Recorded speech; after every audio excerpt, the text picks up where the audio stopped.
¿Empezamos? ¿Empezamos? Pues buenas tardes, os damos la bienvenida a este tercer debate que organizamos desde el colectivo ¿Qué hacemos? Hoy vamos a hablar de vivienda, como sabéis. Queríamos agradecer a la librería Muga que vuelva a acogernos aquí y, por supuesto, al diario.es y a Estefan Grueso por la retransmisión en streaming, que además luego derivará en un vídeo que se alojará en la web del diario. Dicho sea de paso, ahí también tenemos una sección estable en nuestro blog donde se da continuidad a los debates que se derivan de, de los materiales y actividades que hacemos, ¿no? Sobre qué hacemos, no sé si todos conocéis nuestra actividad. Somos un colectivo bastante diverso de personas que, movidos por una preocupación, por entender un poco lo que nos estaba pasando en nuestra realidad social y buscar salidas, como mucha o gran parte de la ciudadanía le está pasando, pues decidimos emprender este proyecto que ha contado desde el principio con el apoyo de la editorial ACAL, sin cuyo apoyo desde luego no habría sido posible. Es un proyecto vivo en construcción y que se materializa en dos actividades. Estos debates, que como os he dicho al principio es el tercero, y unos libros que publicamos, vamos ya por el 17, en el cual vamos abordando diferentes temas y lo que a lo mejor distingue esta colección de otras es que procuramos que las personas que escriben lo hagan de una manera colectiva y sobre todo representen posiciones quizá algo distintas, es decir, no parten necesariamente de un consenso. Y también hemos procurado que haya personas de un perfil técnico, perfil académico y sobre todo perfil activista, y en ese sentido pues que se establezca un diálogo a la hora sobre todo de proponer, ¿no? Y pues la mesa hoy la verdad es que cumple bastante con esa función.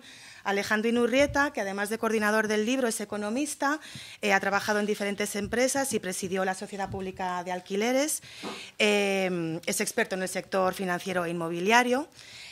Carlos Huerga, que a mi lado, que es activista de la PA, y Nacho Murgui, que tiene una larga trayectoria ya en las luchas vecinales, es ahora mismo presidente de la Federación Regional de Asociaciones de Vecinos, pero participa desde sus inicios en el Centro Social de Seco y en la Asociación de los Pinos de Retiro. El formato que vamos a hacer es lanzar una serie de preguntas a la mesa y luego dejar un espacio amplio, 20-25 minutos, para que podáis intervenir. Y voy a ser un poquito estricta con los tiempos, más que nada para que pueda fluir la cosa, ¿no? Y antes de adentrarnos en el tema, un poquito de contexto antes de que aterricemos más en lo concreto, y yo destacaría tres elementos o aspectos clave, ¿no?, en el tema de la vivienda. Por un lado, la función y las características específicas que ha tenido en el caso español, tanto en un recorrido histórico como en el actual desencadenante de la crisis. Creo que ha sido, sabemos, el epicentro de una crisis económica y social fuerte, además con un impacto también ecológico muy potente, ¿no? Y digamos que este modelo arranca metafóricamente o no tan metafóricamente de aquella frase del ministro franquista Arrese, ¿no?, cuando decía que querían un país de propietarios de propietarios y no de proletarios. En ese sentido, parece que en efecto ha sido así, ¿no? Se ha extendido por el tejido social una dinámica de compra de vivienda con los efectos perversos que todos estamos padeciendo y que conocemos, ¿no? Y también lo que caracteriza el modelo español es que ha tenido tres booms, digamos, inmobiliarios muy asociados a tres crisis económicas. Una es en los 60-70, cuando realmente irrumpe el urbanismo salvaje, ¿no?, en pleno desarrollismo, y que se quiebra con la crisis del petróleo.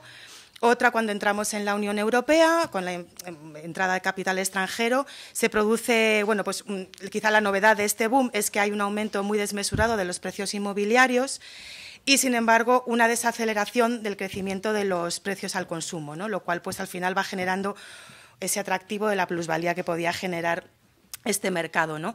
Quizá otro dato destacable de ese boom es que el marco institucional, de alguna manera, propició esa huida hacia adelante que desencadenó en el tercer boom en el año 97-2007, cuyos rasgos diferenciales es que ya la vivienda se convierte en una inversión a un nivel muy generalizado, ¿no?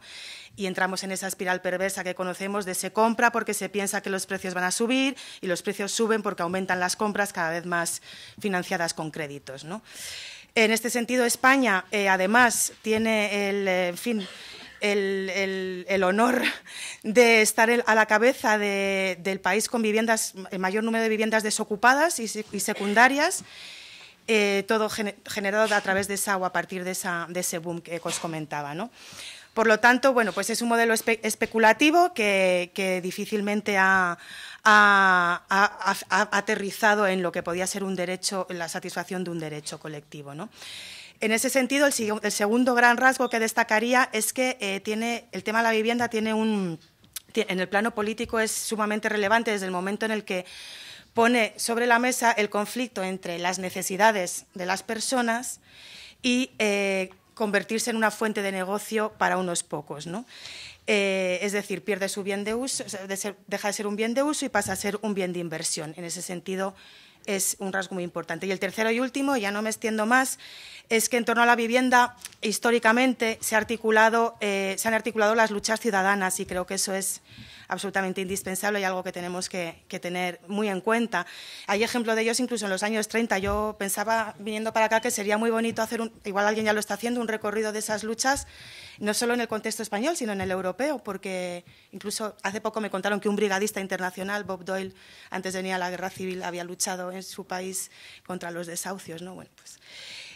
y como sabemos hoy tiene una especial relevancia, bueno, pues un poco por el desborde que ha supuesto la lucha ciudadana en torno a los desahucios, el desborde un poco de las prácticas que hasta ahora estábamos conociendo y las maneras de articular las luchas, ¿no? Y bueno, voy a dar paso ya sin más al debate. Por lo tanto, estamos ante un problema bastante complejo, ¿no?, que articula lo económico, lo social, lo político, lo ecológico, con un entramado financiero muy complicado, pero se ha puesto en la agenda política gracias a la lucha ciudadana.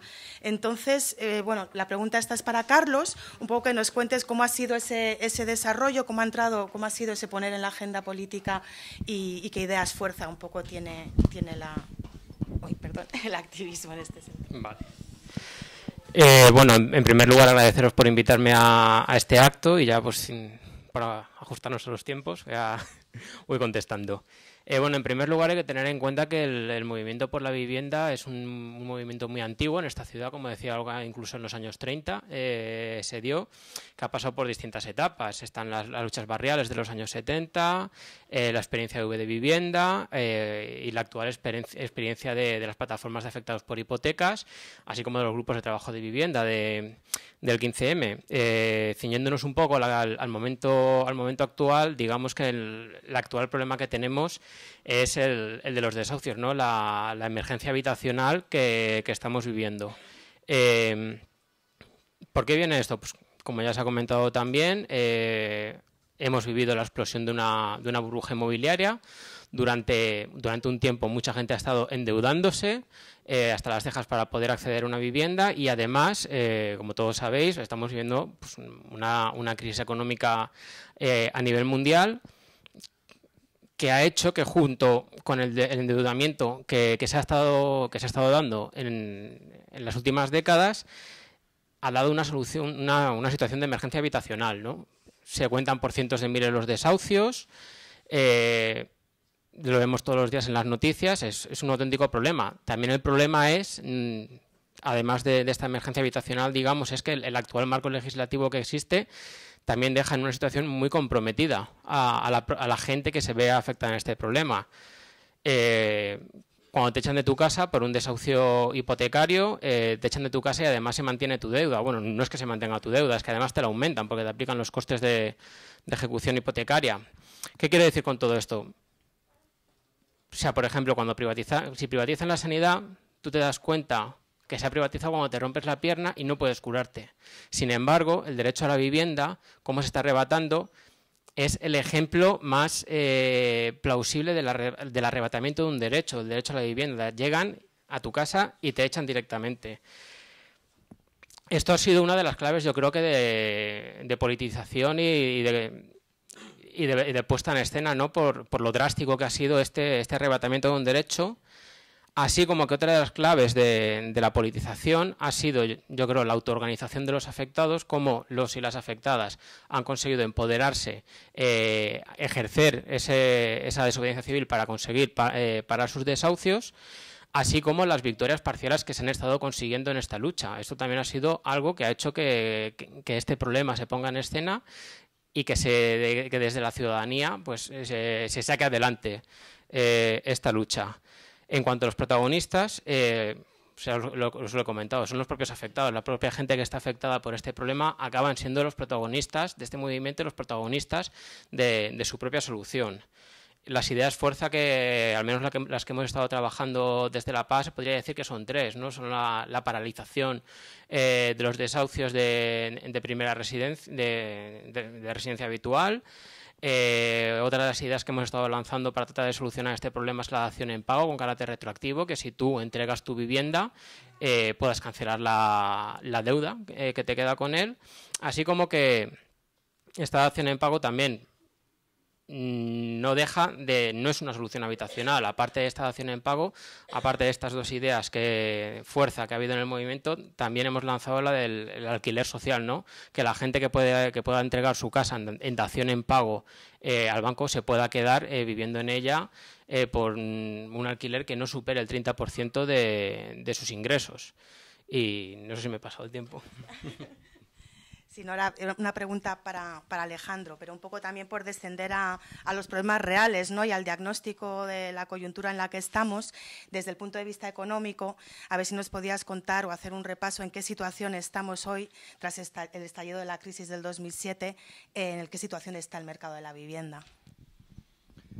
Bueno, muy buenas tardes a todos y a todas, y gracias al colectivo que hacemos por invitarme, en primer lugar, a coordinar este libro con personas tan solventes como las que hoy están en la mesa, junto con José Manuel Naredo, que no ha podido venir.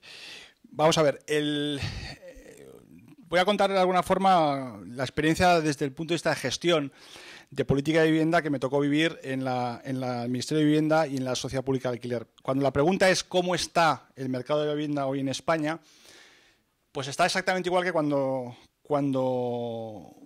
estuve en ese ministerio en el año 2008, y es que no lo sabemos. No lo sabemos porque España, de todos los problemas de vivienda que tenemos, uno de los principales problemas que tiene es la falta de un conocimiento real, porque no hay un aparataje estadístico lo suficientemente rico, solvente y fiable como para identificar exactamente cuáles son los problemas reales y cómo son las soluciones. De hecho, los políticos, los gestores de política de vivienda, y me incluyo, hemos estado siempre a oscuras porque carecíamos ahora mismo de una estimación.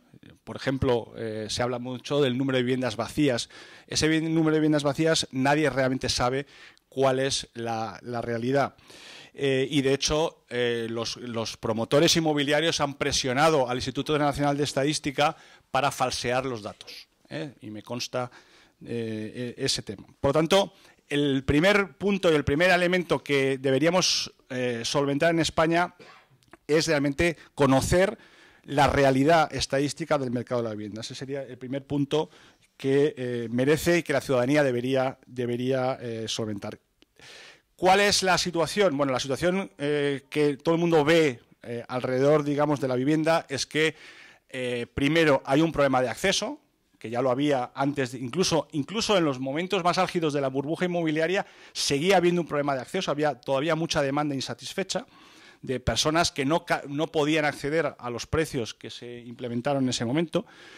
Hay un problema de demanda insatisfecha, lo había y lo sigue habiendo. El segundo gran problema, que ha comentado Carlos, es un problema social dramático, que es la cantidad de personas que hoy, debido al estallido de la burbuja, a los problemas financieros y a la insuficiencia y al desempleo, están perdiendo su vivienda y, sobre todo, están perdiendo los años y años de esfuerzo que les ha costado poder acceder a una vivienda, que eso es irreversible para muchas personas.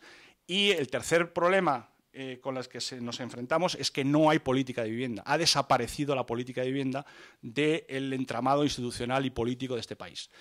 ¿Por qué? Pues porque, por un lado, la vivienda y el sector de la construcción se ha hundido de forma irreversible, o por lo menos de forma irreversible en el corto plazo, y además porque ya tiene una connotación muy negativa y peyorativa, que esos son todos los problemas con los que se está encontrando el sector. La vivienda y el ladrillo ahora son los grandes apestados y de alguna forma se echa la culpa a todo ese sector de los graves problemas económicos que tenemos, cuando realmente el sector en sí mismo no tiene la culpa, sino que fue la mala praxis y la mala política llevada a cabo en España desde hace muchos años. No viene ni del 96 para acá, ni de la ley del suelo, sino que viene de mucho antes, porque lo que los ciudadanos desconocen, o mucha gente desconoce, es que España tradicionalmente nunca ha sido un país de propietarios, ha sido un país donde hasta el final de los 70 la mayor parte de la gente vivía de alquiler. Y el gran cambio se produce en los 80, sobre todo en los 90, por muchos factores, pues desde el boom de la inmigración, desde la entrada en el euro, desde la llegada de muchísimos capital extranjero a comprar vivienda segunda residencia. En fin, se generó toda una burbuja inmobiliaria alrededor de la vivienda, pero no era la tradición. Y como bien ha dicho Olga, en ese sentido tenemos un problema, y es la consideración de la vivienda como un bien de inversión y no un bien de uso. Y finalmente, en esta primera intervención, lo que no se ha solucionado y desgraciadamente en esta crisis no se va a solucionar, es que tengamos de una vez por todas un modelo de vivienda en alquiler, un parque de vivienda en alquiler público y privado, social y privado, como tienen otros países, como puede ser Alemania, como puede ser Francia, como puede ser Reino Unido, incluso como pueden ser los países nórdicos y los países de Centro Europa. Ese es el gran fracaso de que no hemos sabido identificar el gran problema, que es la constitución de un gran parque de vivienda público, que este será el momento idóneo, con toda la crisis, que el Estado se hubiera hecho cargo de buena parte de toda la vivienda sobrante, y haberla gestionado para solventar los problemas coyunturales de vivienda en estos momentos, pero sobre todo de forma estructural, para que en el futuro, y mediante un control de precios, como pasa en Alemania, la vivienda nunca más fuese un bien especulativo, sino un bien social y un derecho de acceso a la vivienda, no en propiedad, que eso es lo que tradicionalmente se ha confundido en este país. Y bueno, por retomar un poco el tema social, ¿no?, que has apuntado tú antes, ¿no? Podemos decir que estamos en una situación cercana a la quiebra social en este sentido, ¿no? Se está produciendo un incremento bestial del desmesurado del endeudamiento de los hogares, y eso tiene un impacto muy específico en las rentas más bajas. Se traduce en impagos, desahucios. Nacho, cuéntanos desde tu experiencia en las luchas vecinales un poco esa realidad.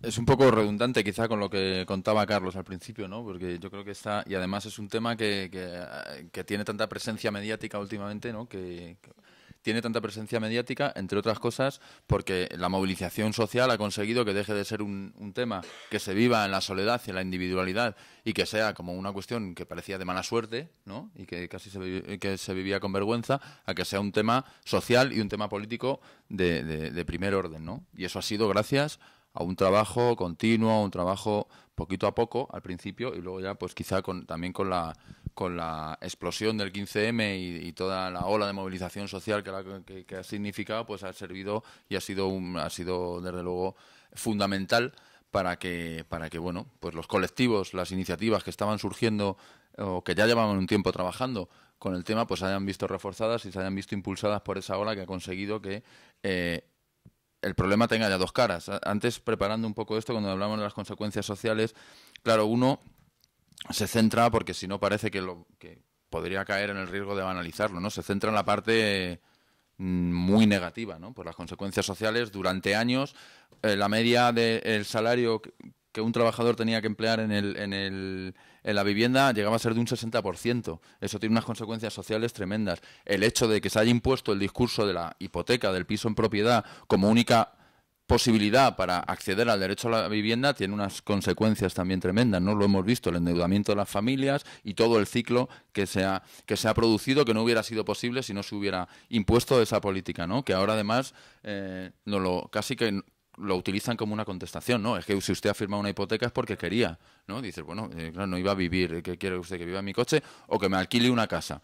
Porque con las políticas que se han desarrollado, si me alquilaba una casa tenía menos derechos y además más dificultades que si, aparentemente y a corto plazo, que se adquiría una hipoteca. Entonces, evidentemente, las consecuencias sociales negativas están ahí, son muchas. Consecuencias sociales, consecuencias medioambientales, consecuencias políticas, es decir, la democracia light, esta en la que vivimos, digo light porque no tiene, es en bajo contenido en demos y en bajo contenido en cracia, es en buena medida consecuencia del despliegue de este modelo basado, ¿no?, en el desarrollo del sector inmobiliario, del mercado inmobiliario, etcétera. El deterioro de los el deterioro que se ha manifestado en los recortes, en los planes de ajustes que vienen de los rescates, viene en buena medida también de que los bancos nacionales, de los bancos que tenían su sede aquí y en las Islas Caimán, pues iban a buscar liquidez a los bancos alemanes, etcétera, ¿no? Y de ahí, pues bueno, pues el enorme endeudamiento, que casi todo es endeudamiento financiero, ¿no?, de la gran tal. Y de ahí, pues de esos lodos, estos, ¿no?, ¿cómo es? De esos polvos, de aquellos polvos, estos lodos. Siempre me lío al final con los polvos, los lodos, los barros que tendrán. Total, que las consecuencias, ahora mismo había una manifestación abajo protestando por la venta, la liquidación que se está sufriendo de las entidades públicas que se supone que están ideadas, diseñadas y tal para garantizar el derecho a la vivienda. ¿Cómo lo hacen? Pues ahora vendiendo 3.000 pisos a Goldman Sachs a precio de saldo, ¿no?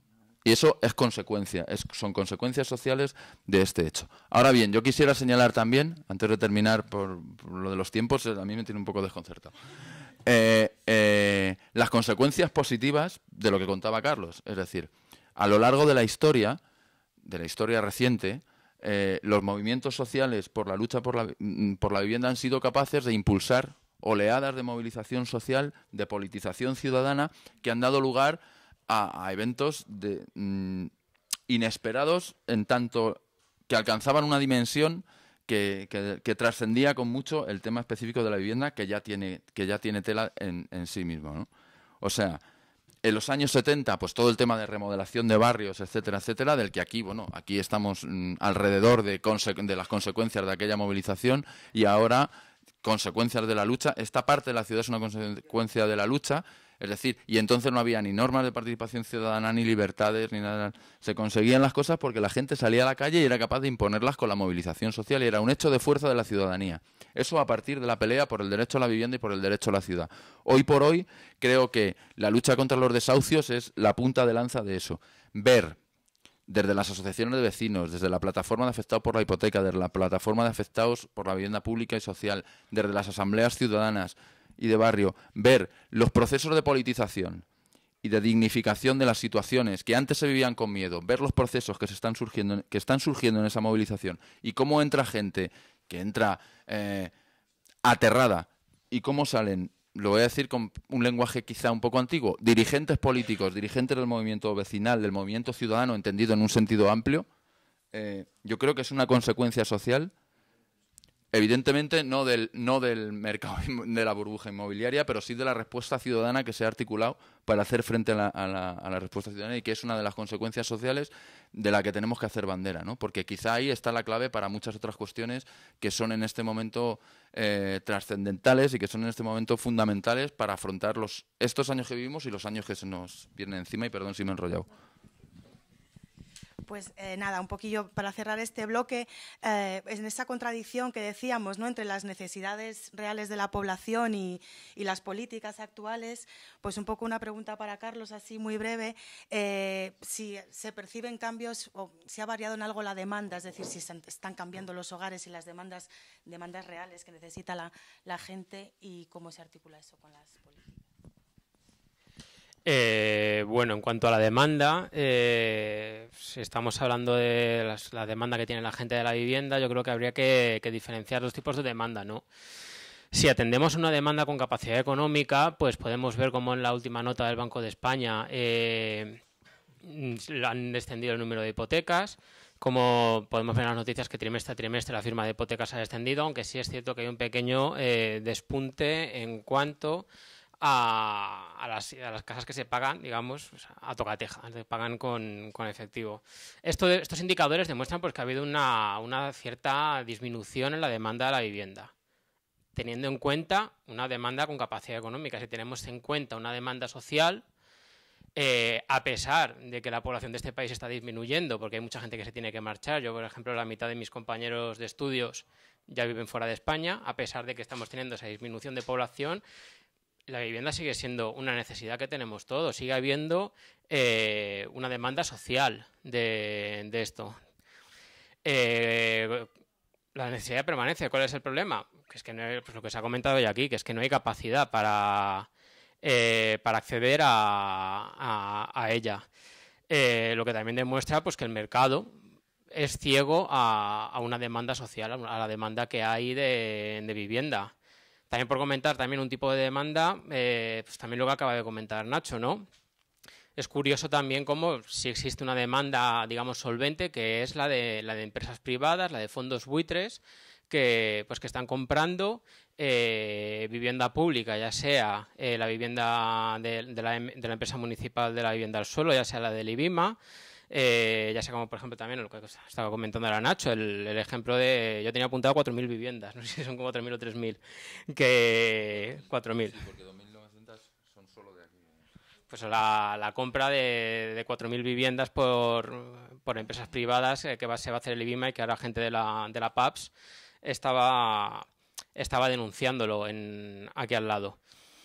Yo creo que esta es la demanda que entiende el mercado. Pues mientras que no seamos capaces de articular luchas que den capacidad para que el acceso sea viable para estos colectivos sociales, que cuando se habla de colectivos sociales parece que hablamos de minorías, pero no son minorías. Es gente gente desahuciada, que ya se cuentan por varios miles, es gente joven, es cualquiera que tenga la necesidad de acceder a una vivienda y con las condiciones económicas actuales no pueda. Pues retomando un poco ese hilo, desde luego si el objetivo debería ser poner en el centro el bienestar de las personas y que se garantice un derecho básico, ¿en mano de quién está resolver este problema? Sería, y esto ya es para los tres, ¿sería una responsabilidad pública del Estado, el mercado? ¿Qué función tiene el mercado? ¿Se regula? En fin. Vamos a ver, la política de vivienda, como cualquier otra política o que forme parte de derechos adquiridos o derechos fundamentales del ciudadano, aunque sea un derecho subjetivo, como les gusta llamarlo, obviamente tiene que ser una función pública. El problema es que el Estado ha hecho dejación de esta función desde hace muchísimos años. Es decir, incluso los políticos o la política, digamos, que se ha considerado más de izquierdas, como ha sido la construcción para la venta de vivienda pública, que bueno, eso es verdad que ha habido planes. La única política pública que se ha hecho básicamente ha sido la construcción para la compra. Es verdad que con distintos regímenes de acceso, la vivienda protegida, las PPPs, etcétera. Es decir, esa política al final ha consagrado algo de lo que estamos hablando, y es que el único acceso, incluso desde el sector público, el único acceso posible a la vivienda era el acceso en compra. Es verdad que con un precio a lo mejor inferior, con unas condiciones inferiores, pero desde el Estado se ha dado el mensaje a la ciudadanía de que la única política que se ha hecho ha sido una política de acceso en compra a la vivienda. Y ese ha sido el gran error.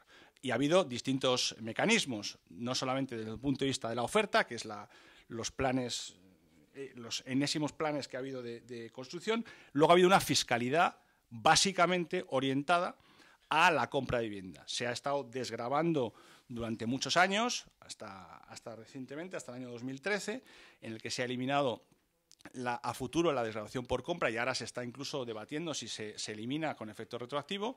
Ha habido una fiscalidad que ha acompañado claramente, pero la política de alquiler, incluso privado o público, se ha abandonado sistemáticamente. Frente a los países europeos que han consagrado la única política de vivienda asequible y la única vivienda posible y mayoritaria tiene que ser en alquiler, y en alquiler que son dos patas, un alquiler público y social, y luego un alquiler regulado, como pasa en Alemania, privado pero regulado.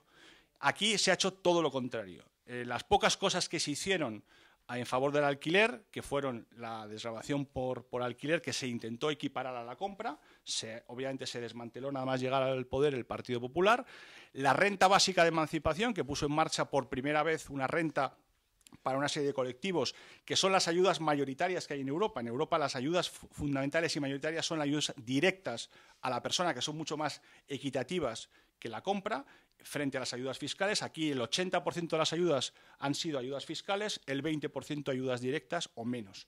El parque de vivienda público en España, vivienda social, no llega, incluso en las mejores épocas, al 2-3%. En los países europeos la media está en el 21%. Es decir, todos son elementos que han consagrado una tipología de vivienda, una tipología de política de vivienda que de alguna forma ha dirigido a todos los ciudadanos, lamentablemente, al endeudamiento, como se ha comentado antes, hacia la compra y hacia la consideración de la vivienda como un bien de inversión o un fondo de pensiones, que es otro elemento que mucha gente atesora, pensando incluso en que la situación de la jubilación pues, puede ser el que es. Por lo tanto, el primer mensaje es que la vivienda tiene que ser una política pública, pero dentro de esa política pública tiene que ser una política destinada exclusivamente al mercado del alquiler.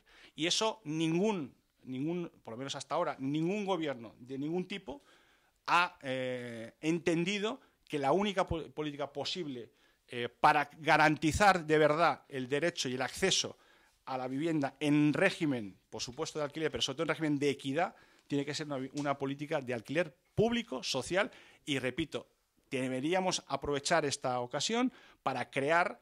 Yo he calculado en el libro, y está puesto, necesitaríamos un parque de vivienda pública entre 3 y 3,5 millones de viviendas para consagrar y por lo menos para igualarnos más o menos a un estándar europeo. Con esos precios, con ese volumen y con unos precios que no deberían exceder, como se ha dicho, el 30% del salario de los ciudadanos, podíamos gestionar de alguna forma el acceso real a una vivienda pública. Gracias. No sé si queréis apuntar algo vosotros con respecto a este aspecto, de si el Estado y cómo el Estado, o pasamos... Sí, bueno, si queréis. El Estado, desde luego, la Constitución dice, el artículo 47 de la Constitución, no lo sabemos todos, ¿no? Es que es como el chiste de la Constitución.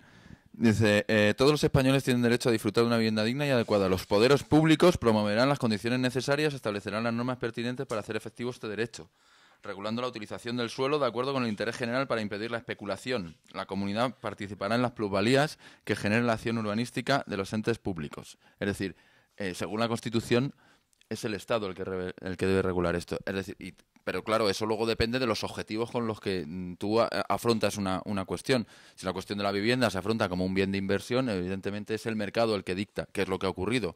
Y entonces, ¿qué ocurre? Que la cuestión de la vivienda no sirve para satisfacer las necesidades en materia de vivienda que tiene la población. Nos encontramos con que hay, siempre se me olvida este dato, 3 millones de viviendas vacías, una cosa así. ¿No? O sea, hay... 3,4 millones, es que lo he estado mirando ahí y no había manera, eran millones de viviendas vacías y millones de personas con problemas de vivienda. Dices, ¿y esto cómo se come? Esto se llama el mercado, ¿no? El mercado regulando una cosa, ¿no? Que sirve para que unos se hagan ricos, pero no para garantizar un derecho, ¿no? Para garantizar un derecho que no solo la cuestión habitacional, es decir, no solo que todo el mundo tenga una casa, y ya está, porque tienes que tener una casa, pero también tienes que tener un barrio, tienes que tener una ciudad, es decir, tiene que haber dotaciones que cubran las necesidades de los vecinos que van a estar en esas casas. Se tiene que garantizar el arraigo de esa gente en el barrio en el que vive, ¿no? No se puede echar a la gente de un sitio y llevársela a otro y no sé qué, todo, ¿no? Que eso a veces ocurre también y el mercado actúa de esa forma, porque el mercado no tiene en cuenta, no tiene una voluntad política detrás, ¿no? Es política, pero no obedece a una voluntad política que sea capaz de regular las necesidades de las personas y las maneras de satisfacerlas. El arraigo en el barrio y la permanencia.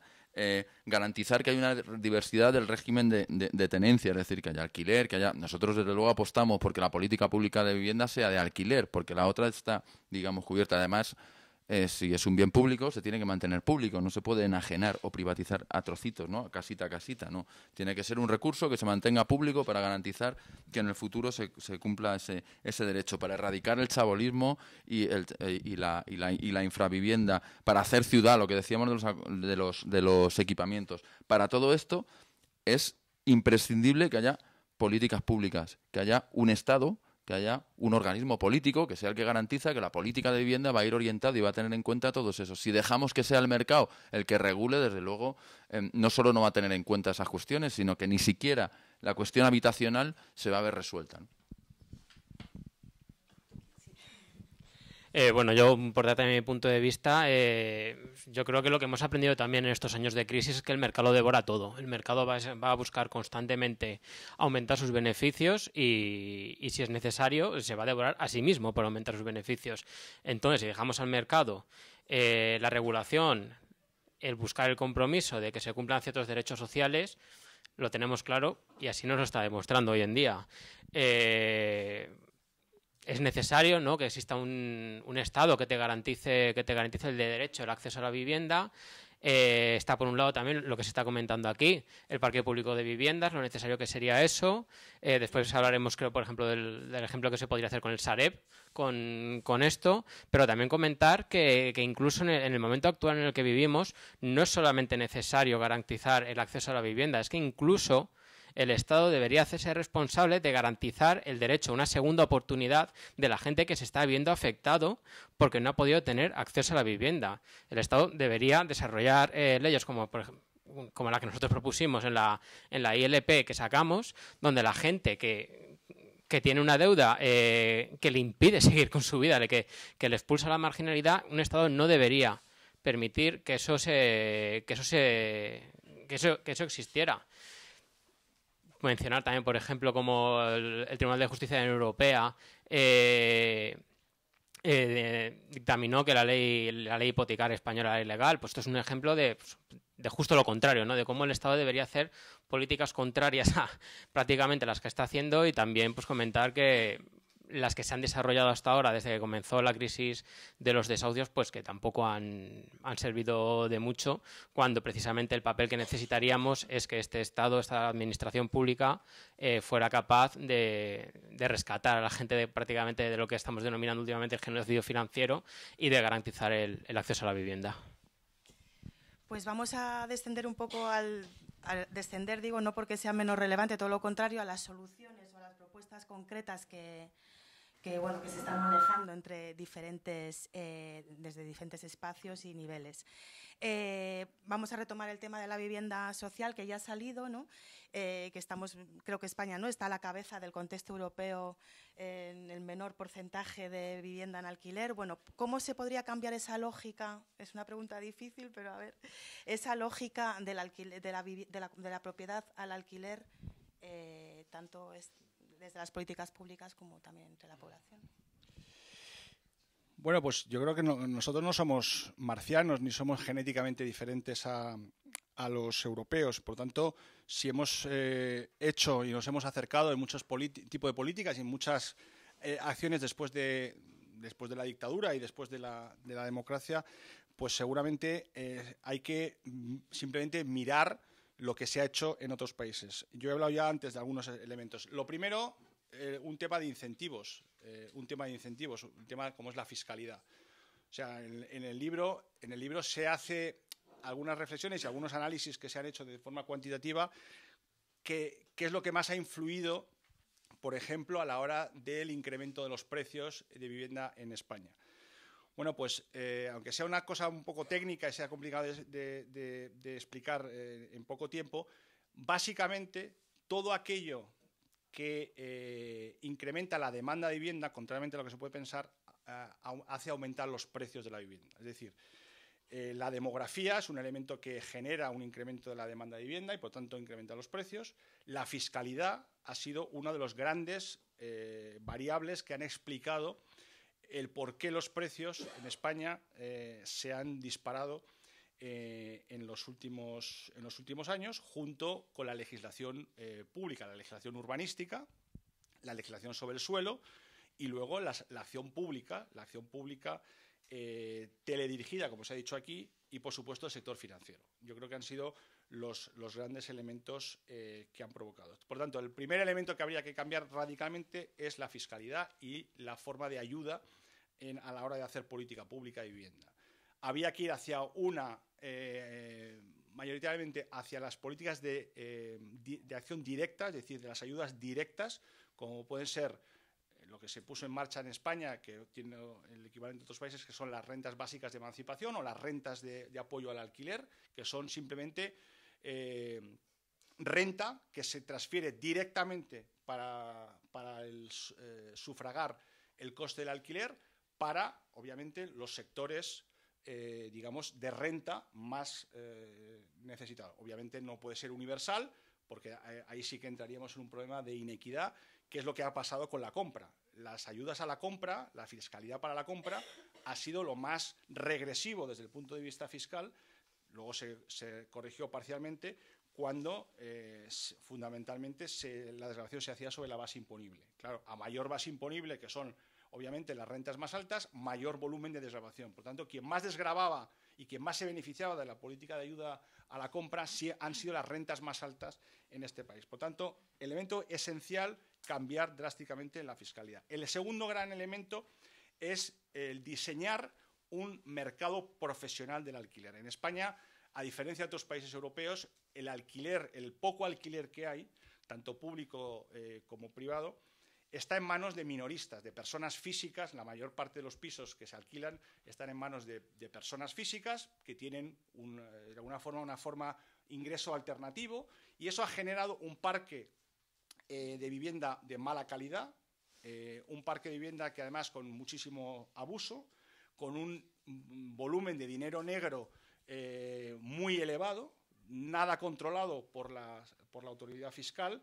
Y eso también de alguna forma ha expulsado a una parte, digamos, del público objetivo que pensaba, y eso es un dicho popular muy claro, que da lo mismo, es decir, por lo que pagas de alquiler pagas una hipoteca. Esa ha sido la frase que desgraciadamente ha dañado tanto a la sociedad española, precisamente porque el alquiler ha sido caro en relación a su calidad, ha sido malo en relación a su oferta, y por tanto no hay un mercado profesional, entendido profesional como entidades que se dedican exclusivamente al mercado del alquiler, que tienen además, y eso se puso en marcha, una serie de ventajas fiscales para las empresas públicas o privadas que quisieran dedicarse exclusivamente al mercado del alquiler, como pasa en el resto de países, y después no ha habido efectivamente el gran gestor público que podía ser, luego se hablará del tema del Sareb, el gran gestor público de vivienda en alquiler.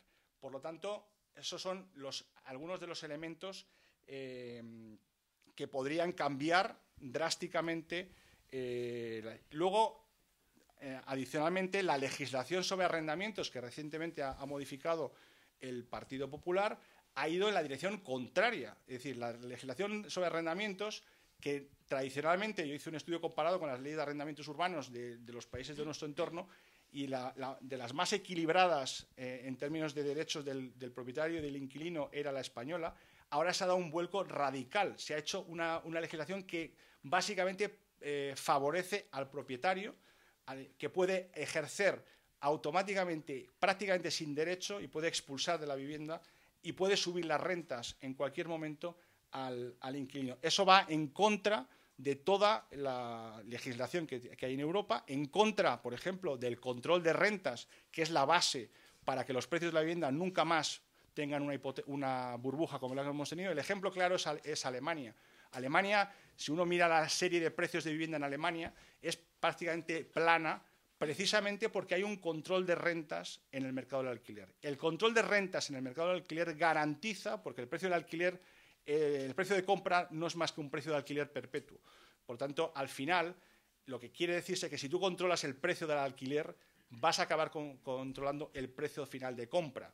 Y eso solamente se puede hacer mediante un control público de los precios. Y eso es lo que en España se ha hecho mal, y por lo tanto vamos en la dirección contraria a lo que hemos decir.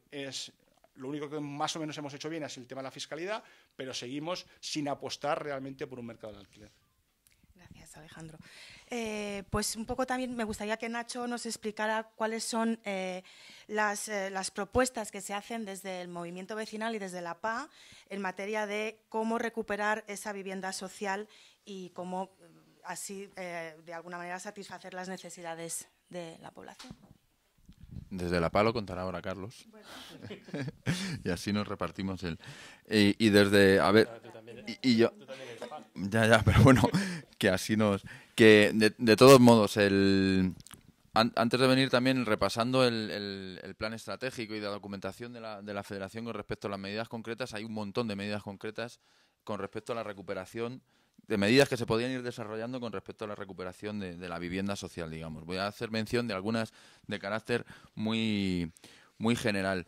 Y nosotros, una de las cosas que decimos en el plan estratégico, hago mención a esto, pues es pues un programa de trabajo muy a largo plazo, así, en el que formulamos nuestras reivindicaciones y nuestras políticas como movimiento vecinal a largo plazo. Y decimos que para cubrir las necesidades en la Comunidad de Madrid, el parque público de vivienda en régimen de alquiler tendría que ser de 10.000 viviendas.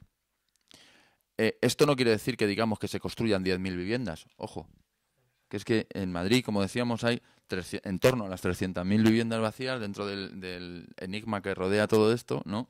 Y hay muchas políticas posibles de, precisamente, que es el modelo de urbanismo y de intervención urbanística que promulgamos desde el movimiento vecinal, que es que se vuelva sobre la ciudad consolidada, se acabe con el modelo expansivo este de urbanismo que provoca pues una serie de problemas de diverso tipo, de problemas medioambientales, de problemas de suministros, de problemas de densidad de población y por lo tanto, lo que hablábamos del arraigo también tiene que ver con el arraigo, con la vida vecinal, etcétera, etcétera, pues que se vuelva a actuar sobre la ciudad consolidada y se utilicen herramientas, desde herramientas como el tema de la expropiación, que por supuesto es una herramienta que existe y que se puede utilizar y que se utiliza poco para recuperar viviendas, para recuperar espacios públicos, etcétera, etcétera, y bueno, que de manera absolutamente urgente y prioritaria, que se acabe o que se pare el proceso de desmantelamiento tanto de la IBIMA como de la AMV. Eso debería ser una cuestión previa, o sea, es decir, si vamos a hablar de recuperar la vivienda social, vamos a hablar en primer lugar de no perder y de no enajenar el patrimonio que tenemos de vivienda social, ¿no? Eso para empezar. Y a partir de ahí, desarrollar esos organismos precisamente para que puedan llevar a cabo políticas de vivienda con contenido. Entonces, volviendo a lo de regresar sobre la ciudad consolidada, también tiene que ver con lo de la rehabilitación. Tenemos uno de los parques, el parque residencial peor conservado de Europa. ¿Por qué? Pues porque nos hemos centrado, las políticas de vivienda han ido centradas a entender la vivienda como un bien de inversión y entonces vivienda nueva, ¿no? Como no se ha ido a la rehabilitación, ¿no? A la rehabilitación de viviendas, que es una reivindicación del movimiento vecinal, una reivindicación histórica, porque tiene que ver con la calidad de vida en los barrios, con la calidad de vida de los vecinos, etcétera, etcétera, y que bueno, y que podría también tener unas consecuencias positivas a muchos niveles, ¿no? Y entonces, y bueno, por supuesto, la intervención sobre la vivienda vacía, no solo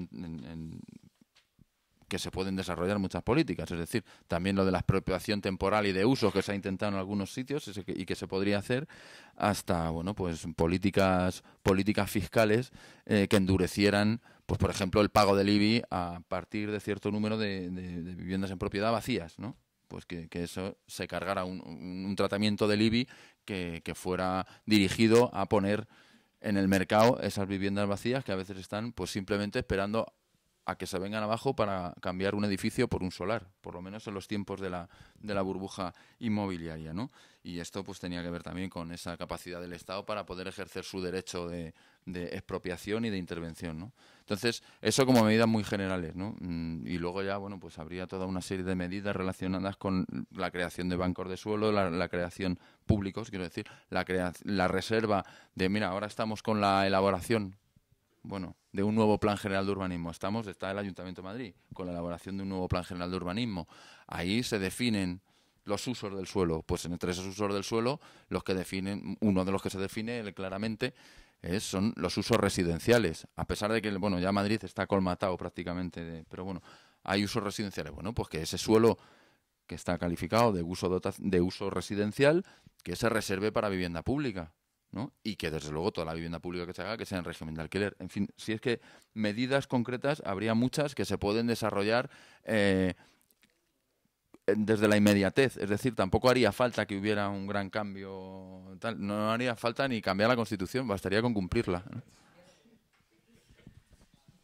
Sí, pues igual podemos retomar el tema del Sareb, que ha salido varias veces. Carlos, a lo mejor tú te animas un poco en relación con el parque actual, cómo reordenarlo, qué políticas ha de seguir el Sareb, si es que tiene que... Bueno, sí.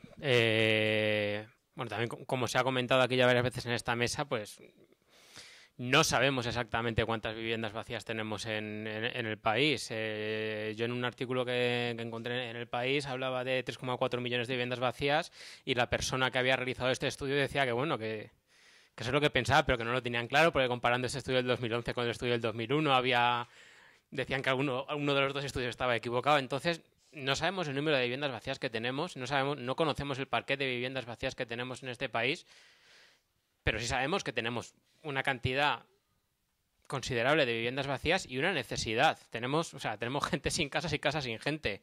¿Qué es necesario? Pues es necesario poner esas casas a disposición de la gente, como ha dicho Nacho. Una herramienta puede ser la expropiación. También hay una iniciativa de la PAE Terrassa que ha conseguido, mediante la presión al ayuntamiento, que se pongan multas a los bancos que tienen viviendas vacías durante más de 2 años. Hay que desarrollar medidas que eviten que se especule con esta vivienda, medidas fiscales, ese tipo de medidas. Caso aparte, mención aparte, se merece la Sareb, el banco malo que no es un banco malo, que es una sociedad. Como sabréis, pues en la Sareb con dinero público, hemos invertido en la Sareb casi 50.000 millones de euros.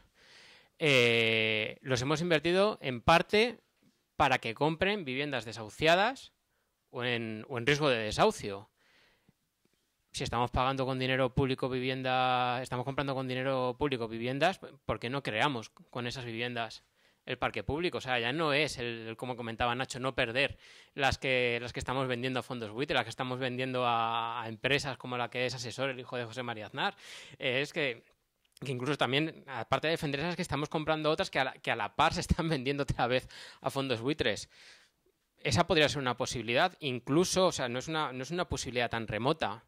Hay un artículo de 2 economistas, de Fernando de Miguel Lázaro y de José María Díez Picazo, se lo he publicado hace unos meses, en el que se explicaban, mediante unos cálculos que habían hecho, que es que era incluso se podía conseguir el objetivo con el que se ha creado el banco malo.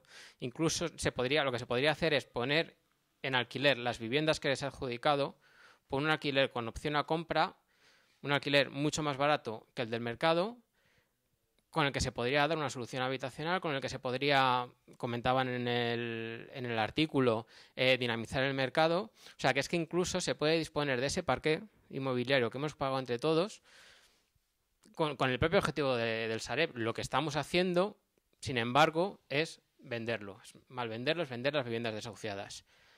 ¿Puede seguir el Sareb, puede seguir el banco malo con esta política? Sí, y puede hacer incluso cosas peores. ¿Repercute en el bienestar público lo que estamos haciendo con dinero público? No, y ese es uno de los grandes problemas. Encima estamos endeudando, o sea, encima dentro de todo esto las familias se siguen endeudando, siguen sin tener la capacidad de la dación en pago, incluso se han endeudado en un mercado hipotecario en el que ha habido cláusulas abusivas que han hecho que paguen más por unas viviendas que no lo valían. Pues mala solución tiene esto, pero desde luego yo creo que hay 2 vías. Es primero, no ceder a la venta de la vivienda pública que tenemos, y segundo, ya que estamos comprando otra con la Sareb, ponerla a disposición de las necesidades de la gente. Sí, bueno, yo creo que el Sareb o el Banco Malo en su gestión no deja de ser una socialización de las pérdidas una vez más. El objetivo fundamental con el que se crea es aliviar teóricamente la carga financiera de las instituciones financieras para que éstas a su vez puedan liberar parte de sus recursos a la concesión de créditos. Ese fue de alguna manera el objetivo. Sin embargo, lejos de solucionar el problema de la concesión de crédito del sistema financiero, la morosidad bancaria no ha dejado de crecer, a pesar de haberle sacado de los balances a una parte porque no solamente compran vivienda, también compran préstamos de dudoso cobro, es decir, compran un poco toda la basura, teóricamente, que tiene el sistema financiero, que está cercano ya al fallido o a, como decía Carlos, al drama social que supone un desahucio. Pero es que además no solamente está ocurriendo eso, sino que están incumpliendo todos los objetivos con los que se creó, están incumpliendo ese objetivo y seguramente, en un plazo no excesivamente largo, a lo mejor tiene que revertir todo lo que ha hecho de nuevo al Estado, es decir, lo volveremos a pagar todos nosotros las pérdidas porque no son capaces de vender todo el parque de vivienda que tienen en balance, fundamentalmente porque han entrado en colisión con sus propios accionistas, que son los bancos privados, que son la mayor parte de los accionistas de la Sareb son bancos privados y una parte que tiene el Estado. Es decir, los bancos privados quieren vender sus propias viviendas, porque lo que han cedido son normalmente viviendas digamos, de difícil salida, viviendas tanto en regiones como en barrios que van a tener más complicado para poder vender y se han quedado, digamos, con lo que ellos pueden sacar realmente al mercado. Por tanto, se está produciendo una esquizofrenia, aparte de un fraude de ley en muchos casos, y va a acabar no solamente con unas pérdidas superiores a lo que inicialmente se pensaba, sino que puede incluso devolver esas viviendas al Estado, repito, duplicando o triplicando la deuda que inicialmente tenían. Por lo tanto, su función desde el principio no ha sido la que estamos hablando aquí. La función del Sareb ha sido estrictamente aliviar la carga financiera del sistema financiero, por supuesto, colocar a una serie de ejecutivos con salarios realmente de escándalo,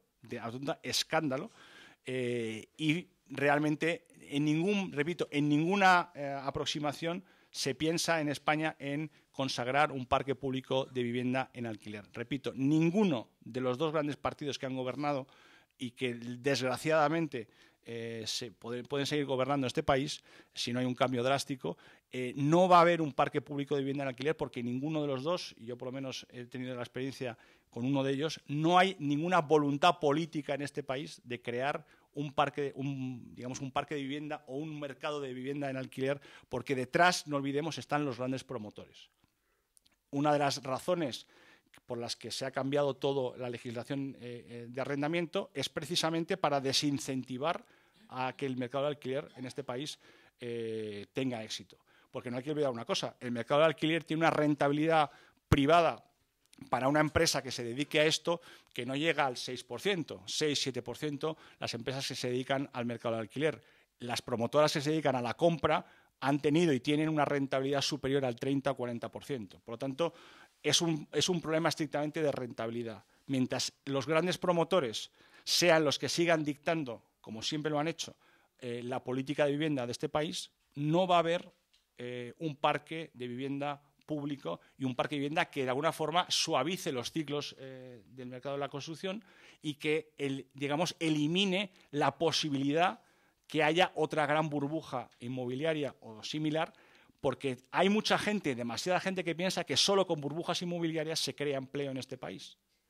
Solo con una situación como la que hemos vivido, porque lo ponen como ejemplo. ¿Cuánto empleo ha creado el sector inmobiliario en este país en el pasado? El problema es cuánto ha destruido después. Entonces, al final, esto es solamente la búsqueda continua de rentabilidad para un sector que es muy intensivo en mano de obra y que de alguna forma puede solucionar parcialmente la situación dramática que sufre el desempleo de este país.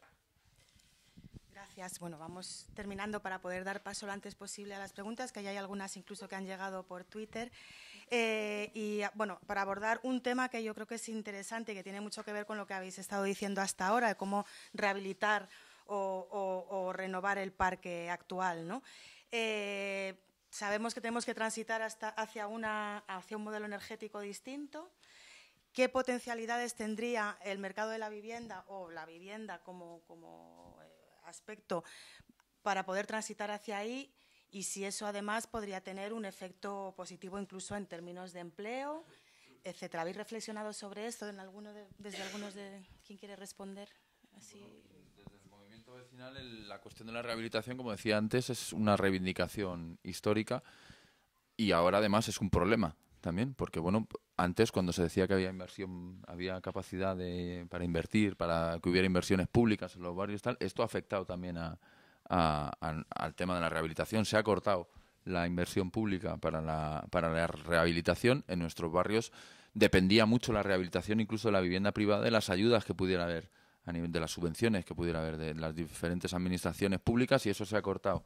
Y eso incide en un deterioro, incide pues en cuestiones como la que comentas, porque de hecho, bueno, pues uno de los elementos de la rehabilitación es la renovación, la adaptación, no solo en cuestiones energéticas, sino también en cuestiones de barreras arquitectónicas, el tema de los ascensores, que es muy importante. Hay zonas donde las casas de más de 4 pisos, en los pisos de arriba vive gente muy mayor y se convierte en un problema social gravísimo. Es decir, hay gente que tiene muy limitada su posibilidad de salir de casa directamente, ¿no? Y esto pues ha tenido que ver, la imposibilidad para solucionar ese problema mediante la instalación de ascensores, pues tiene que ver con la falta de inversión pública en la renovación, en la rehabilitación, etcétera, etcétera.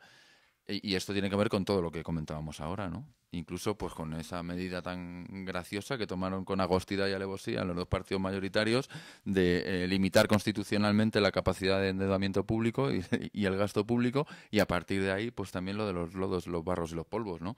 Entonces, bueno, lo del empleo, pues sí, evidentemente puede generar empleo, pero yo antes también reflexionando con el tema del empleo, evidentemente puede generar empleo. La construcción ha generado muchísimo empleo, el monocultivo genera empleo y ha generado un efecto también bastante perverso, ¿no? La cuestión de que durante muchos años, aquí tenías 16 años, dejabas los estudios y te ibas a currar la construcción cobrando una pasta. ¿Y ahora qué pasa? Con la gente que ha dejado los estudios, ¿qué tal? Pues es es un problema. Y luego hay un problema cuando hablamos del empleo. Claro, cuando el problema es el paro, esa es una frase que me gusta a mí mucho, cuando el problema es el paro, la solución es el empleo, ¿no? En las condiciones que sea, con la precariedad que sea y aceptando las condiciones que sea. Y el problema a veces a lo mejor no lo tenemos que enfocar solo con el tema del paro, sino tenemos que enfocar con el tema de, oye, que es que yo lo que tengo son una serie de necesidades que cubrir: vivienda, alimentación, etcétera, etcétera, ¿no? Entonces, bueno, teniendo en cuenta que ya muchos de los empleos hemos conseguido bajar tanto las condiciones laborales, ponerlas bajo mínimos tan mínimos que ya ni siquiera puedes tener un trabajo y puedes ser pobre, y eso es un fenómeno que se va produciendo cada vez más. Y bueno, tenemos el horizonte de los Estados Unidos ahí como meta, como punto de llegada así bastante, ¿vale? Y ahí el fenómeno de los trabajadores pobres pues está ahí. Tú puedes tener un trabajo, y si eso antes era garantía de integración material, garantía de que tú ibas a tener acceso a lo básico para vivir, antes sí, ahora ya no.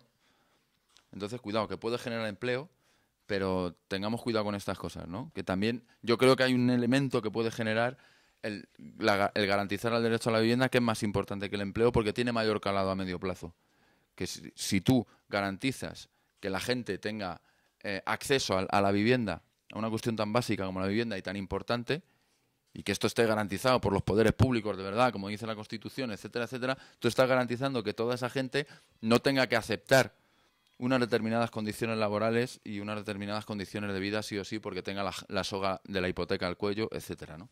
Y yo creo que eso a la hora de hablar vivienda, empleo, tal, a la hora de relacionar, porque si no podríamos caer en esa solución perversa al paro que es Eurovegas, que es el recuperar la burbuja inmobiliaria, porque es que, bueno, pues esto es lo que da curro, ¿no? Y bueno, pues... ¿Compartís? ¿Queréis opinar algo? Sí, vamos a ver. En el tema de la rehabilitación, yo creo que también lo ha dicho Nacho, vamos a ver, hay un cierto mito también sobre la capacidad que tiene para generar o para mantener un sector. Yo creo que es cierto que hay unas necesidades de rehabilitación importantes, pero de nuevo la legislación y de nuevo las trabas que se han venido implementando son clarísimas. Un elemento clave de la rehabilitación es el tema energético. El tema del autoconsumo energético, por ejemplo, que en España estamos a años luz. Por ejemplo, ahora mismo las renovables, como todos sabemos, las están desmantelando pieza por pieza, se está eliminando claramente un sector de futuro, un sector que habíamos sido un ejemplo incluso a nivel internacional, que empezó ya con en la última legislatura con Zapatero y con el ministro Sebastián, y que se ha consolidado con el ministro Soria, prácticamente abandonando ya y eliminando con efecto retroactivo toda la inversión que se ha hecho en materia de energía renovable. Pero es que lo más grave de esto es que Alemania, que es el país con más instalaciones de energía solar, y no precisamente porque tenga muchas horas de sol, sin embargo, donde ha centrado toda la inversión ha sido en los hogares, no en los huertos solares, sino en los hogares. Y en España somos el país que menos instalaciones de energía renovables, energía solar, tiene en los hogares para mejorar y para ser un elemento que de alguna forma dinamice el sector inmobiliario en su conjunto, no solamente el sector de la construcción, sino el sector también de energía renovable. Pero no, yo creo que el tema de la rehabilitación, no olvidemos que tampoco es un elemento que puede ser la panacea, como también lo ha dicho Nacho, y sobre todo no hay en este momento lamentablemente fondos ni públicos ni privados hacia un sector cuya rentabilidad es pequeña.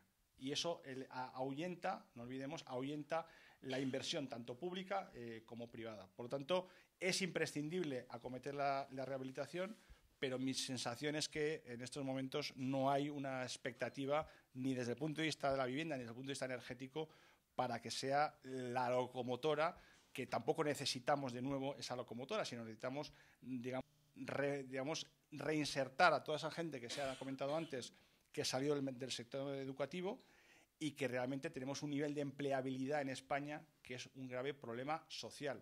El 60% de los parados que hay ahora mismo en la EPA no tienen educación primaria, ¿vale? Entonces hay un elemento clave si queremos poder emplear a futuro a buena parte de los 6 millones, las estadísticas aquí también son confusas, los 6 millones, 5 millones y medio de personas desempleadas en este país. Carlos, lo único breve para que podamos pasar.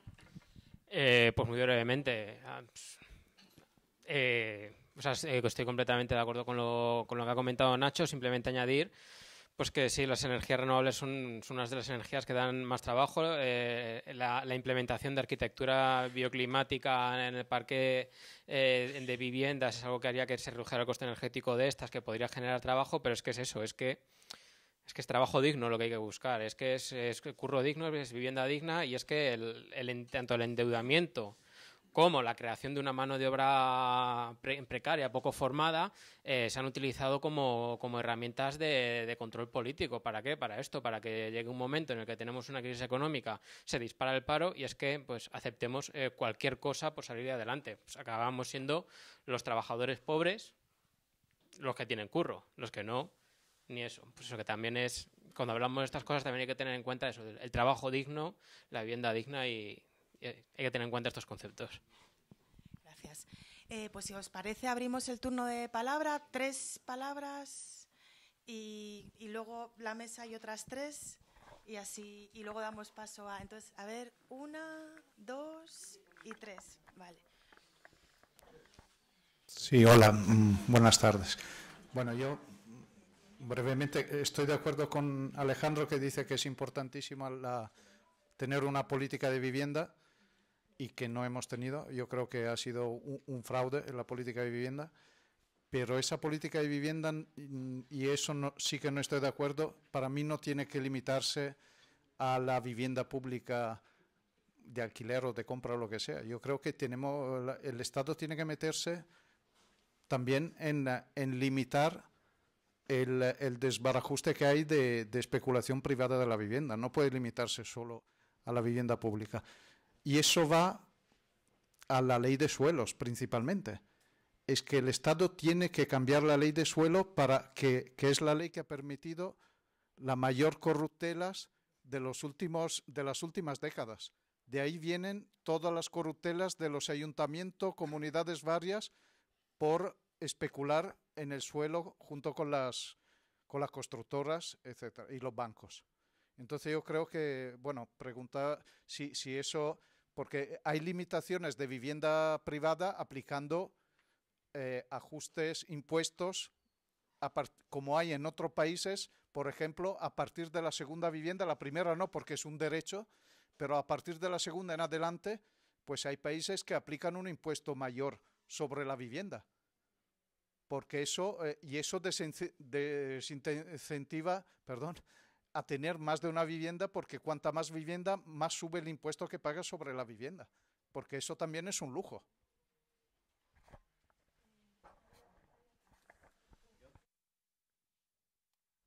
Hola, muy buenas. No, pues a mí me ha gustado mucho lo que ha dicho el compañero, porque la verdad es que el suelo es una de las cosas más graves que ha habido en este país, que parece que no se habla. ¿Se oye? Que parece que no se oye, que no se ha hablado de los enormes problemas de corrupción por la financiación de los ayuntamientos, de los partidos políticos con la venta de suelo. Y de todos los maletines que han rodado, como si fuera eso Fernando Alonso ahí por los consejos de administración y políticos de partidos y de ayuntamientos, y que vamos a ver, que existen ciudades, han hecho aeropuertos, han hecho estaciones de AVE, por todo esto. Entonces eso yo creo que tendría que quedar claro, o por lo menos que se comentase. Luego también el suelo, no se ha hablado de cuánto vale una vivienda al coste. Entonces creo que habría que comentar que una vivienda al coste, pues, por ejemplo, el Pocero de Fuenlabrada sacó hace unos años unas viviendas que valían alrededor de 80.000 euros, unas viviendas que tenían de todo, con unas calidades que ya les gustaría a sus vecinos. Que la ¿Eh? Bueno, un segundo. Yo quería poner sobre la mesa que incluso esa persona que sacó viviendas muy baratas también se sacó su plusvalía. Y el problema entonces, ¿cuál era? Pues el suelo. Que aquí el suelo es lo que más repercute en la vivienda. Y además unas viviendas que muchas obras que se han hecho en este país que se caen a cachos. Que bueno, que algo que hizo bueno el PSOE, por lo menos a mí lo que me gustó, fue el Código Técnico de Edificación. Y ya estaba bien de escuchar como tosía el de arriba, ¿no? Cuando uno pues está en una vivienda. Y luego, otra cosa, y perdón por enrollarme, me gustaría comentar bueno, que ya está bien de incentivos, ¿no? O sea, aquí yo lo siento por la parte que te toca, pero aquí los incentivos lo único que ha hecho ha sido desembolsar dinero por parte del Estado para que la gente, pues, aparte de que, por ejemplo, la renta básica de emancipación, vamos, 200 euros en Madrid, 200 euros en un pueblo de Huesca, pues se le daba de igual manera. Y recordar una cifra, por ejemplo, que desde el 1978 a 1980, esos incentivos que bien han mencionado, porque aquí, efectivamente, lo de la cultura del alquiler, pues, lo de la cultura de compra ha sido algo impuesto, pues una cifra como cerca de 80.000 millones de euros en incentivos fiscales para que la gente comprase. Entonces, pues era muy fácil el decir, joder, voy a comprar una vivienda porque tengo una cuenta vivienda, tengo una desgravación vivienda, me dan una pasta y además el alquiler es una puta mierda, lo siento por la palabra. Entonces la gente ha ido en tropel, porque es que además luego podía venderla. Y como decía el compañero, si tú tienes a la hora de vender viviendas un impuesto que te dijera, pues usted vende esta vivienda, ¿cuánto le ha costado? Porque tiene un metro al lado. ¿El metro de qué lo ha hecho? ¿La comunidad? Pues entonces cuando vendamos la vivienda y ha subido de precio gracias a que la comunidad te ha puesto aquí un metro, pues entonces pues un porcentaje bastante alto de lo que te has ganado con esa vivienda se lo das al Estado, porque gracias al Estado tu vivienda se ha revalorizado. Que aquí eso no se ha hecho. Y ya por último, perdonar, una cosa que yo creo que entre la penalización de vivienda vacía, dos cosas muy importantes. Aquí las viviendas han subido, entre otras cosas, porque las tasaciones las hacían los mismos bancos. Los bancos, con sus tasaciones, inflaban los precios sin ni siquiera subirse al piso para ver cómo está. Y eso ha promulgado a que las viviendas se inflaran. Si hubiera habido aquí una tasadora de vivienda pública, por mucho que el mercado te dijera que estuviera a 200 o 300.000 euros la vivienda, si a ti te lo tasan a 60.000 euros, no hay Dios que compre eso porque no te van a dar más del préstamo que te lo tasan esa vivienda. Entonces eso hubiera limitado bastante. Y ya por último, si nos... Perdonar. Es que creo que es importante, perdonar, porque son cosas que no se han mencionado y creo que es muy importante. Perdonar. Si nosotros hubiéramos tenido aquí una ley que no hubiera dejado hipotecar a la gente a más de 40, 50 años, porque es que aquí ha habido vergüenzas que ha estado avalado la Comunidad de Madrid con la Caja Madrid, aquí si la gente no se hubiera podido hipotecar a más de 20 años, todo esto no hubiera pasado. Entonces, a poco que digas una ley que esté prohibida a hipotecarse a más de 20 o 25 años, pues nos hubiéramos ahorrado muchos problemas. Perdonar por el enrollamiento. Gracias.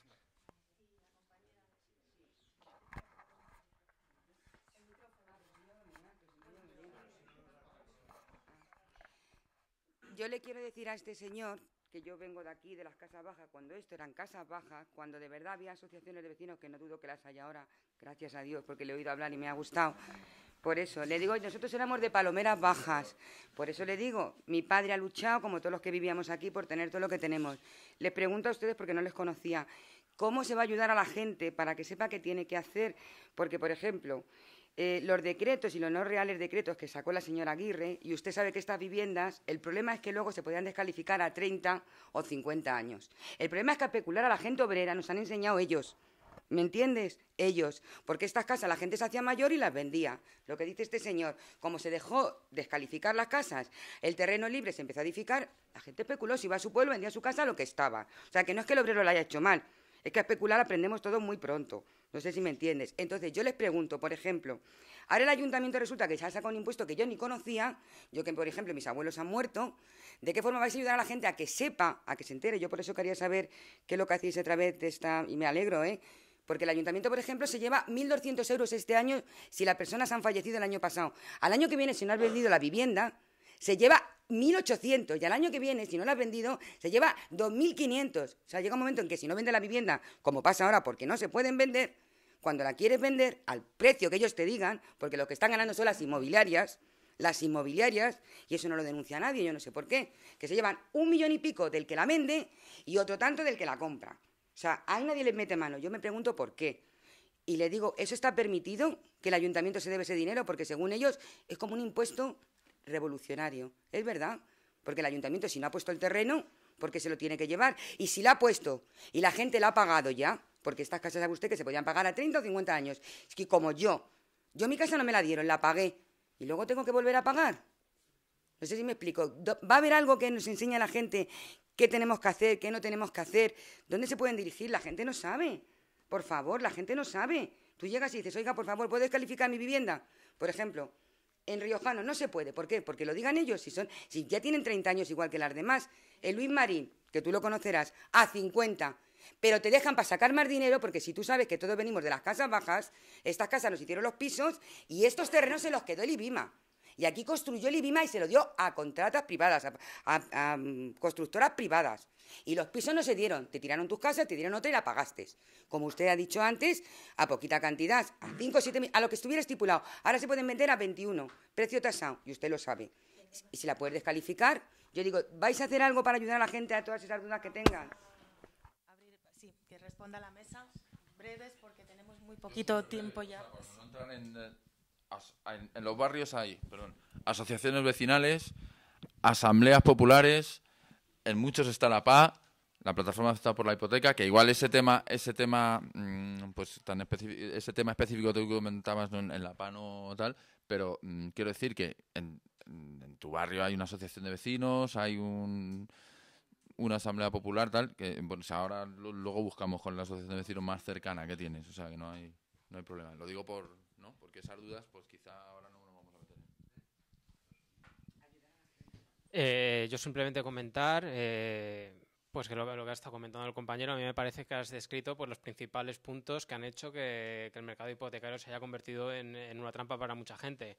La liberalización del crédito, la ausencia de tasadoras públicas que hacen que te puedas endeudar todo lo que quieras, el ejemplo que has puesto del impuesto con el metro. O sea, es así, tú si por una inversión pública tu casa aumenta de valor, ¿por qué no pagas por ello? Parece que has estado describiendo pues muchos ejemplos de lo que se ha hecho para que prácticamente las hipotecas para un sector muy amplio de la población se hayan convertido en una trampa. O sea, completamente de acuerdo contigo. Vamos a ver, sobre el tema de la ley del suelo, en el libro hay un apartado, lo cual no nos ha dado tiempo en el libro, hay una serie de medidas precisamente que van orientadas a lo que comentas. En primer lugar se habla, sobre todo, básicamente dos cosas. Una, la plusvalía, se propone el mismo régimen que hay, por ejemplo, en el Reino Unido, que no es un país precisamente marxista. En el Reino Unido, la plusvalía del suelo recae, el 100% de la plusvalía del suelo recae en el ayuntamiento.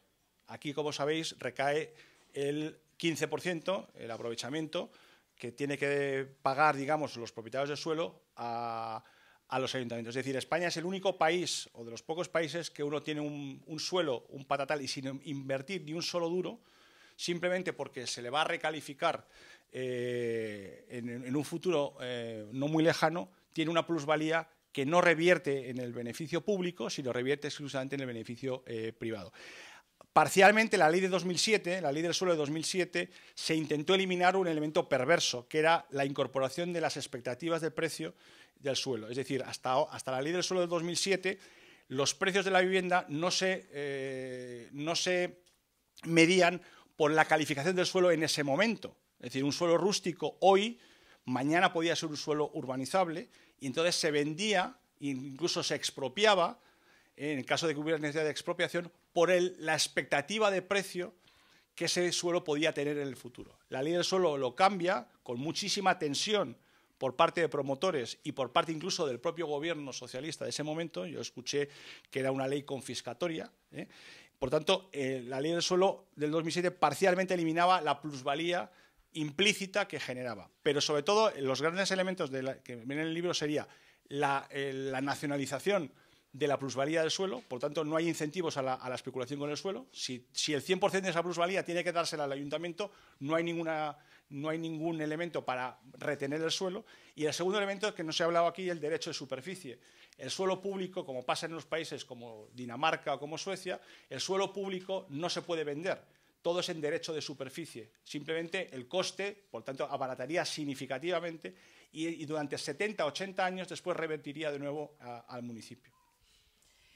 Vale, pues vamos a leer algunas de las preguntas que nos han mandado por Twitter. No sé, yo creo que no nos va a dar tiempo a plantear todas probablemente, ¿no? ¿Cómo vamos de tiempo? Regulín. Vale, bueno, pues un poco cojo las que primero encuentro. Los hedge funds compran pisos a precios de risa y echan a la gente de sus casas. ¿Cómo resistir a los fondos buitre? La vivienda como mercancía ha sido el eje de la política para la creación masiva de puestos de trabajo. Bueno, esta es de más o menos la hemos respondido antes. ¿Y expropiar viviendas vacías a cambio del dinero ya dado a la banca en rescates sería posible a toro pasado? Muy radical. Las políticas de vivienda no deben centrarse en la producción, sino en el uso efectivo de la ciudad construida, algo que ya ha apuntado Nacho. Recuperar la vivienda como derecho supone recuperar el suelo como bien público, también se ha apuntado desde el público.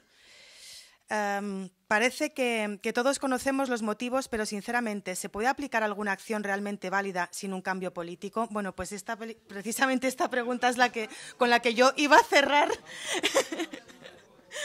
Así que gracias a la persona que la ha enviado. ¿Os animáis a responder alguna? Bueno, yo es que me he quedado antes con las ganas de comentar lo que decía el compañero de la plataforma de la vivienda, que yo no sé si...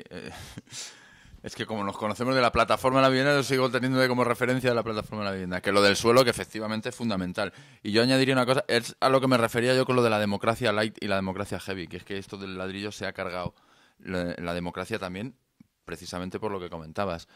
Pero es que además seguimos en ese proceso, porque esto tiene una cuestión política de fondo, que es cómo está estructurado el Estado. Es decir, aquí no hay...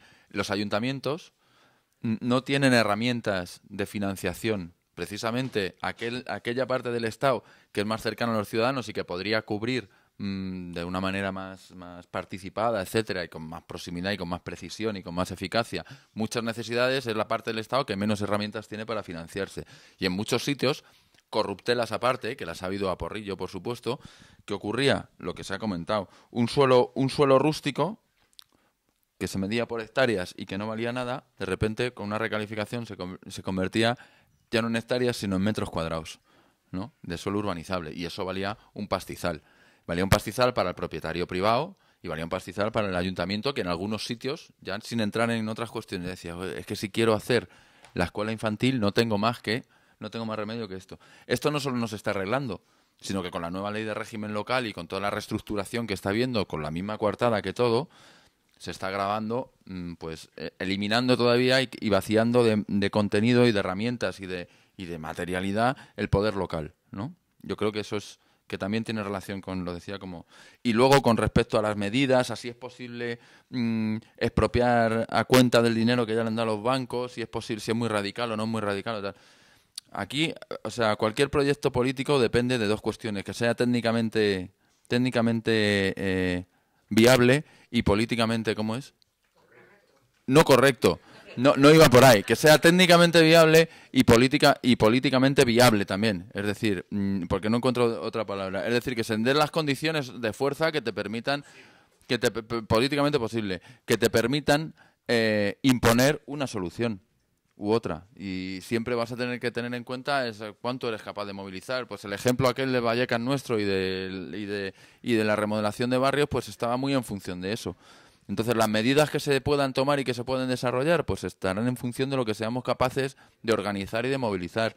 Yo creo que el ejemplo de la PA en eso, si bien ha chocado con la mayoría parlamentaria que en ese momento estaba construida, habría que ver qué hubiera pasado con otra mayoría parlamentaria. Yo no las tengo todas conmigo, pero bueno, por lo menos sí que ha sido capaz de poner sobre la mesa el problema y de imponer una serie de cuestiones. Ha hecho políticamente mucho más viable la adopción de medidas, radicales, en un sentido muy radicales, porque radicales ni siquiera, medidas de urgencia, medidas de primera necesidad, digamos, ¿no? Y entonces yo creo que ese es el único camino, más que apuntar medidas muy concretas que si son realizables o no. Bueno, eso va a depender de lo que seamos capaces de organizar y de lo que seamos capaces de movilizar. Bueno, yo también a raíz de lo que estaba comentando Nacho, pues también comentar que no es solamente que desde la PA hayamos conseguido poner ideas encima de la mesa, aunque nos hayamos chocado con el arco parlamentario. También, además, hemos señalado a quienes no están a favor de estas medidas que proponemos, que según el CIS están bien vistas por un altísimo porcentaje de la población. También se ha conseguido señalar a quién de nuestros políticos quién no están a favor de darle una segunda oportunidad a los afectados. Voy a responder solo una pregunta que me viene también muy bien para una cosa que quería comentar. Había una pregunta que decía que ¿cómo resistir a los fondos buitres? En primer lugar, existe la plataforma de afectados por la vivienda público y social, que está ayudando a la gente que está siendo desahuciada porque su vivienda de la MV, su vivienda del IBIMA, se la quieren quitar para venderla, que por cierto tiene un coste menor que el que has comentado de 80.000 euros, está vendiendo por 60.000 euros, o sea que es increíble. ¿Cómo resistir a esto? En primera medida, ayudando a la paralización de estos desahucios, y segunda medida, como también estaba comentando Nacho, con la movilización. A raíz de esto, comentar que este sábado 15 hay una manifestación que convocamos desde la PA, desde la PAPS y desde la FRAUM, que es a las 12 de Cuatro Caminos al IBIMA, que está en la calle Basílica, que es contra la especulación con viviendas públicas del IBIMA. Con nuestras viviendas no se comercia. Pues mediante cosas como estas, yo creo que es una manera de resistir, de vencer, de denunciar a los fondos buitres. Bueno, yo creo que si la pregunta es si se puede cambiar todo esto sin un cambio político, obviamente la respuesta sería no. Pero todas las medidas que se han planteado aquí, y más que se nos han quedado seguramente en el tintero, son medidas que existen en su gran medida en otros países de nuestro entorno. Es decir, no hay mucha. Lo que se ha planteado aquí en ningún caso son medidas que pueden cambiar el rumbo de un país, ni pueden romper de alguna forma la estructura ni política ni social. Son medidas de sentido común. Desde el punto de vista, por ejemplo, financiero y la dación en pago, Estados Unidos, que es un país, pues como todos sabemos, nada sospechoso, tiene la dación en pago desde hace muchísimos años. Leyes hipotecarias diferentes, pues muchos países europeos tienen leyes que favorecen al deudor y no al acreedor. Medidas de política de alquiler público y social, he enumerado países y medidas suficientemente prolijas. Simplemente hay que tener voluntad para cambiar dos aspectos fundamentales: incentivos, leyes del suelo y sobre todo qué es la vivienda, un bien de inversión o un bien de uso. Y fundamentalmente desatar al sector financiero para que deje de depredar al deudor, porque esto es una guerra entre deudores y acreedores. O sea, la situación europea a nivel económico global es una guerra entre deudores y acreedores. Y finalmente lo que deberíamos implementar, que ya lo están diciendo economistas supuestamente ortodoxos como Rogoff, como Stiglitz o incluso otros, es que es imprescindible hacer una quita de deuda drástica a los deudores en familias y empresas también, pero sobre todo en familias. Es imprescindible y eso se puede hacer de forma ordenada. Otra cosa es que los bancos obviamente van a tener unas pérdidas importantes, que los acreedores de los bancos sean los que tengan que pagar el hecho de que la deuda que está acogotando a familias que en su agregado suponen el 80% del PIB en estos momentos, casi 800.000 millones. Estamos sin eso, si no hay una quita de deuda para estos colectivos, España desde luego no va a salir adelante. Pues si alguien del público quiere hacer alguna... Bueno, pues otras 3 podríamos... espera, 1, 2 y 3. A ver, bueno... Espera un momento, a ver... sí. Luego tú... Primero él, luego tú... Sí. Sí, bueno, durante toda la exposición habéis estado dando vueltas a algo que no habéis comentado, ¿no? Y es que todo eso, al final la toca un poco Alejandro. Está muy bien, pero nos olvidamos cada 4 años de todo esto, ¿vale? O sea, los programas no se meten contenidos de esto. Los ciudadanos tienen problemas puntuales y cada 4 años se olvidan porque siguen votando a los mismos. Y luego otra matización también importante. Vamos a ver, la política de propiedad o la política de alquiler no va a haber esa disyuntiva. Va a ser todo necesariamente política de alquiler, con la precariedad laboral, con la eliminación de convenios, con la movilidad geográfica que va a tener la gente en el horizonte medio y no ajeno a países como en Alemania, donde los minijobs y todo esto. Lo que tenemos es que plantarnos de forma radical que el tema de la vivienda pública o privada no va a poder ser tan amplio, porque no va a haber garantía suficiente para los bancos para que la gente acceda, que están bloqueados, por cierto, en la medida en que nos liberen su vivienda en el almacén. Ninguna inmobiliaria tiene posibilidades de ir a un banco o un cliente para que llegue, porque tenemos cortados completamente el grifo del crédito, salvo para sus viviendas. Y por otro lado, los elementos sociológicos que estamos barajando en el corto y medio plazo, eliminemos totalmente la expectativa de que la gente se plantee comprar o no comprar una vivienda.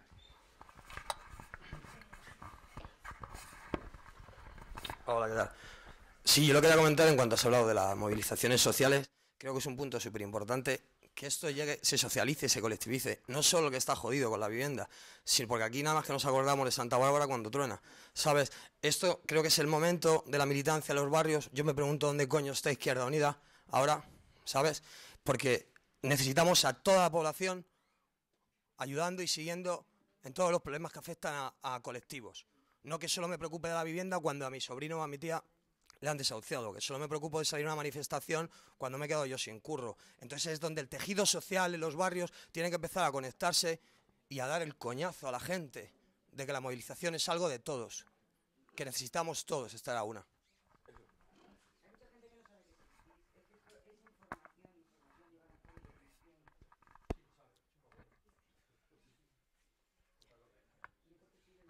Buenas. Bueno, más que una pregunta, yo lo que he echado en falta por parte de Carlos, miembro de la PA, es que haya hablado de una acción que creo que es bastante efectiva, ¿no? y que sirve como medida de presión. Es una medida quizá radical y fundamentalista, o nos pueden acusar a las personas que estamos llevándola a cabo de ello, pero creo que el cambio o las políticas tienen que ser o que sufrir un cambio radical y con fundamento. Creo que las personas que estamos envueltas en la obra social, que tú la has mencionado muy de paso, y en la recuperación de viviendas en manos de los bancos malos, es una solución que se está dando en los barrios, como tú decías. Yo pertenezco al grupo de Vallecas, en el que bueno, pues llegué a esta iniciativa a través del 15M y del Tribunal Ciudadano de Justicia, y la obra social consiste básicamente en eso, en si no se nos garantiza un derecho a la vivienda, de alguna manera recuperarlo nosotros como ciudadanos organizados. No se trata de dar una patada en la puerta y ocupar una vivienda. Se trata de exigir el alquiler social a través de esa acción y de llevar todo un proceso colectivo. Hemos ocupado ya un bloque aquí en Vallecas, cerca del puente de Vallecas, y vamos a continuar con esta acción. Es todo un proceso, como decía, en el que durante meses pues trabajamos de manera colectiva los problemas, porque muchas de las personas que llegan allí necesitan una solución inmediata, no necesitan de cálculos, de análisis, de posibles políticas a futuro. ¿Quién nos garantiza que el siguiente gobierno nos va a garantizar ese acceso a la vivienda, ¿no? Son personas además muy normales. Yo he tenido una vida muy normal y ahora me veo con la necesidad de estar en esta vivienda, ¿no? Personas que además nos enfrentamos a talleres y realizamos talleres del miedo, porque nunca nos habíamos pensado que íbamos a llegar a ocupar una vivienda como solución, ¿no? O que nos íbamos a ver abocados a esto. Pero creo que los partidos políticos no están llamando a este tipo de medidas, no están apoyando lo suficiente a este movimiento ciudadano, que deberían estar un poco más pendientes de las necesidades de las personas más que de los procesos electorales, ¿no? Entonces, bueno, pues de alguna manera quería decir que hay soluciones y que si no nos las dan los partidos políticos, la ciudadanía organizada las podemos llevar a cabo.